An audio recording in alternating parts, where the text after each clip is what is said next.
So free speech, we're talking about it. Free speech, free speech. That seems to be today's episode. It's about free speech, free speech, free speech, free speech, free speech, free speech. Yes, always, now and forever, free speech. But when it comes down to free speech, we do look to our leaders to help us. And this is where it comes down to Bernie Sanders, okay? Because Bernie Sanders always finds a new way to disappoint. Always finds a new way to disappoint. So Bernie, all right, hold on. This was March 12th, 2025 at 3:44 p.m. Now today is March 14th, and yesterday this video came up. It was March 13th. So here's what Bernie Sanders tweeted on the 12th of March of this month of this year, 2025. No, Mr. President, you cannot illegally arrest and detain legal U.S. residents because of their political views or opinions. In America, we have a little something called the First Amendment. Throwing protesters in jail is yet another step on the path to authoritarianism. So here's what happened when these protesters did confront, or these activists did confront, Bernie Sanders. Now, to be clear here about what's going on here, I mean, let's face it, never meet your heroes in real life, especially, politicians. Now, I don't know if Bernie Sanders was busy or either that, usually he has to, be well aware of the situation at hand. But Bernie, if you tweet out one thing, remember, people might ask for a comment. I think there was a better way to handling this. Try not to rage out and punch your screen. Hey, Bernie. Hi. Hey, we're really worried about Mahmoud Khalil out of Colombia. Okay, excuse me. Will you do? Excuse me. Will you do Excuse a statement? me. Thank you. Will you not? Will you put out a statement? What did I just say? I've got to go to a rally now. I Excuse me. understand We're just that, walking but with this you. is really, really dire. This is It's they're urgent. coming after this student. It was they kidnapped him. Oh, well.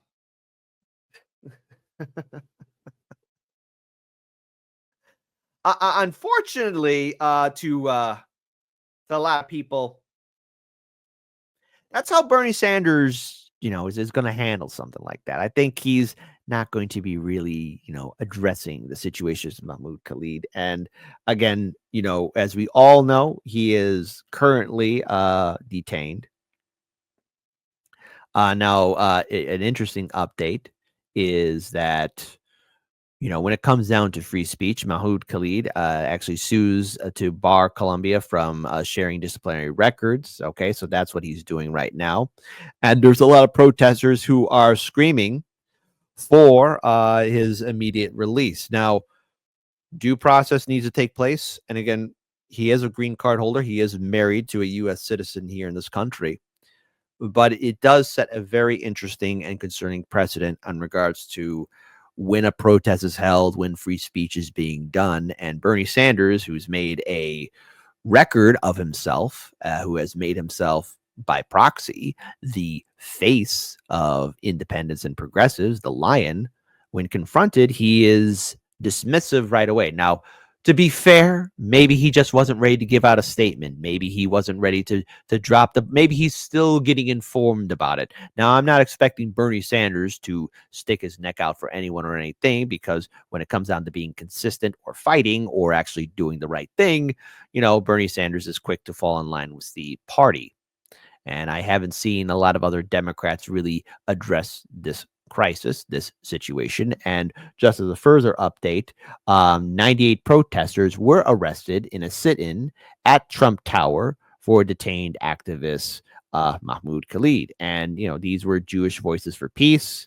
There many of these were pro-Palestine activists calling for his immediate release. He, again, was denied counsel to speak to his lawyer at the time. So already that's a frightening situation. But here, let's play this video again. Hi, Bernie. Hi. Hey, we're really worried about Mahmoud Khalil out of Colombia. Okay, excuse me. Will you do? Excuse me. Will you do Excuse a me. statement? Thank you. Will you not? Will you put out a statement? What did I just say? I've got to go to a rally now. Excuse me. I We're understand just that, walking but with this you. is really, really dire. This is means It's they're urgent. coming after this student. It was they illegally kidnapped him. Now, I want to pull this up here as well. This is from ABC News. I want to pull this video up. And by the way, Torwin, you are right. Stop going to Trump Tower, you fools. It's not helping. And no, it's not helping indeed. 98 protesters arrested at Trump Tower sit-in for detained activist Mahmoud Khalid. So let's go ahead and play this video here. Welcome back. Hundreds of Jewish Let me go ahead and unmute the site. Unmute. protesters today staging a sit-in in the lobby of Trump Tower in New York City, calling for the immediate release of Mahmoud Khalil. Khalil is a Palestinian activist and green card holder who was arrested by ICE over the weekend. He helped lead the student protest movement at Columbia University last year, calling for an end to the war in Gaza. Nearly 100 of those protesters have been arrested so far. You can see them wearing red shirts that say "Not in our name." ABC's Morgan Norwood has more. Hi, Alex. Yes, we know more than 300 demonstrators taking over Trump Tower, resulting in a number of arrests. I want to get you right to this video that's coming in from New York. You can see them wearing these red shirts reading "Not our name, not in our name." The sit-in is calling for the immediate release of Palestinian Columbia grad student Mahmoud Khalil. He's being held in Louisiana right now. The Trump administration detained him amid their plans to deport him for his role in the campus protests against Israel. Now, these protesters also unfurling banners saying "Jews say free Mahmoud" and "Free Palestine." And just a short time ago, some demonstrators seen led away into vans with zip ties. You see that here. 98 people we know were taken into custody on trespassing and resisting arrest charges. No injuries, but police say the protesters actually came in two different groups, many of whom went in through the public lobby, hiding their protest gear underneath their street clothes. We also know the NYPD strategic response team and Secret Service partners were also involved. Let's go back to Mahmoud Khalil, because we know he's going to remain detained in Louisiana until at least next week, but can finally speak to his lawyers while they fight the Trump administration's plans. It comes as CARE, the largest Muslim civil rights advocacy group, held a press conference announcing a federal lawsuit on Mahmoud and Columbia students' behalf, other Columbia students' behalf. Certainly, though, these protests that we've been seeing both at the court hearings and now at Trump Tower, heightening the tensions as Khalil's case hangs in the balance, Alex. Now, there's a lot to be brought up when it comes down to free speech. Now, first of all, I would say going to Trump Tower, yes, it's going to get a lot of attention, but for all the wrong reasons. Going to Trump Tower or any Trump Tower is just not, it's not going to fix anything. These are not government buildings. These are not areas. And while it is bringing attention, we do need to remember that a due process must take place and an entire legal proceeding must take place now while Mahmoud is under detention, while he's detained. But when you have people like Bernie showing stuff like this, no, Mr. President, you cannot illegally arrest and detain legal U.S. residents because of their political views or opinions. In America, we have a little thing, something called the First Amendment. Throwing protesters in jail is yet another step on the path to authoritarianism. And when you go to this rally, Bernie, remember, people are going to ask you, where do you stand on this situation with Mahmoud? Bernie, Hi. hey, we're really worried about Mahmoud Khalil out of Columbia. Okay, excuse me. Will you do? Excuse me. Will you do Excuse a me. statement? Thank you. Will you? Will you not? Will you put out a statement? What did I just say? I've got to go to a rally now. I- Excuse me. I We're just understand that, walking but with this you. is really, really dire. This is means It's they're urgent. coming after this student. It was they illegally kidnapped him.